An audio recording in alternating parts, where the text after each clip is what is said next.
दिल्ली के चुनावी रण में पॉलिटिकल पार्टियों के पास एक एक दिन अब धीरे धीरे उन्हें सीधे वोटिंग की तरफ ले जा रहा है और जोर आजमाइश तगड़ी है। बीजेपी, आम आदमी पार्टी, कांग्रेस पार्टी एक दूसरे को पटखनी देने हर दिन किसी न किसी मुद्दे पर घेरती नजर आती। बीजेपी के चाणक्य कहे जाने वाले गृह मंत्री अमित शाह ने दिल्ली में बीजेपी का संकल्प पत्र का एक और हिस्सा जारी किया और पूर्व सीएम केजरीवाल को झूठा बताया। घोटालों के आरोप दिल्ली सरकार पर लगाए तो आम आदमी पार्टी ने भी कहा कि ऐसा करने से कोई फायदा नहीं। बीजेपी के पास दिल्ली को बताने के लिए न कोई मुद्दा है न कोई उपलब्धि। देखिए,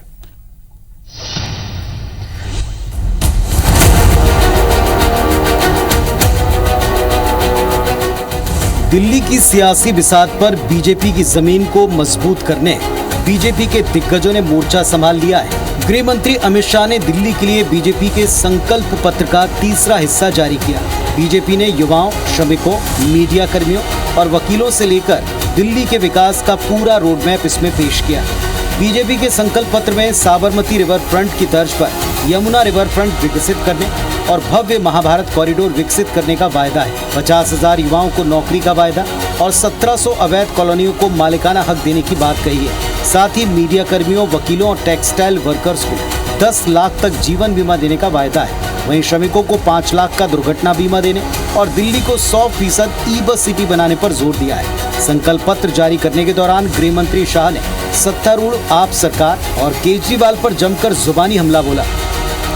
एक ऐसी सरकार श्री केजरीवाल दिल्ली में चला रहे हैं जो वादे करते हैं, पूरे नहीं करते हैं और फिर से झूठ के एक बहुत बड़े पुलिंदे के साथ, भोले से चेहरे के साथ जनता के सामने उपस्थित होते हैं। इधर सत्तासीन आम आदमी पार्टी ने बीजेपी के संकल्प पत्र को जुमला पत्र बताया और गृह मंत्री शाह के आरोपों का खुलकर जवाब दिया।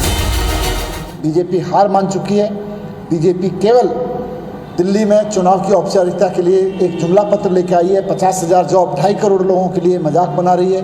ई बसेस पहले से हो रखी हैं, वकीलों का बीमा पहले से हो रखा है, दुकानों की सीलिंग 20 साल से आप लोग करा रहे थे। जब आम आदमी पार्टी की सरकार आने के बाद खुलवानी शुरू हुई तो बीजेपी के नेता खड़े होकर दुकानों की सीलिंग करवाते हैं। चुनावी वायदों और दावों से इतर बीजेपी नेता लगातार केजरीवाल को निशाने पर लिए हैं। भ्रष्टाचार के बाद अब बीजेपी ने यमुना सफाई के मुद्दे पर केजरीवाल को घेरा।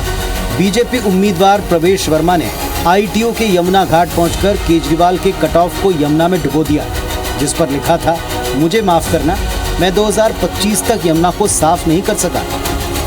हमारी सरकार बनाए ताकि यमुना मैया को बहुत अच्छा साफ कर सके। दिल्ली के सारे पूर्वांचल के भाई बहन छठी पर्व पर यहाँ पर आते हैं, ऐसे कीचड़ में डुबकी लगाते हैं, उनकी तबीयत खराब होती है, कई लोगों की मौत हो जाती है, मगर अरविंद केजरीवाल उनकी आज तक चिंता नहीं करता है। जहां बीजेपी आप सरकार पर आरोपों की झड़ी लगा रही है तो कांग्रेस पार्टी भी आम आदमी पार्टी और केजरीवाल को आड़े हाथों ले रही है। बीजेपी और आम आदमी पार्टी एक ही सिक्के के दो चेहरे हैं, बस इनमें कोई फर्क नहीं। हम दोनों बीजेपी और आम आदमी पार्टी से लड़ाई लड़ रहे हैं। इंडिया अलायंस तो था ना विपक्षी पार्टियों का, हमने क्यों बनाया था? लोकसभा चुनाव के लिए बनाया था। दिल्ली के दंगल में पॉलिटिकल पार्टियां जनता को लुभाने के लिए वायदों का पिटारा खोल रही हैं। बीजेपी दिल्ली फतह करने के लिए वायदों के साथ आप पर निशाना साधने का कोई मौका छोड़ नहीं रही। वहीं आम आदमी पार्टी बीजेपी और कांग्रेस दोनों से इतर अपने शासनकाल के बड़े कामों और विभिन्न वर्गों के लिए अपनी योजनाओं के प्रचार में जुटी है। सवाल है, दिल्ली में आपकी हैट्रिक लगेगी या प्रदेश सत्ता की कुर्सी पर बीजेपी बैठेगी या फिर हाथ को जनता का साथ मिलेगा? ये सब 8 फरवरी को नतीजों से ही स्पष्ट हो पाएगा। फिलहाल तो सियासी बयानों से दिल्ली का पारा चढ़ा हुआ है। Bureau report, IBC 24।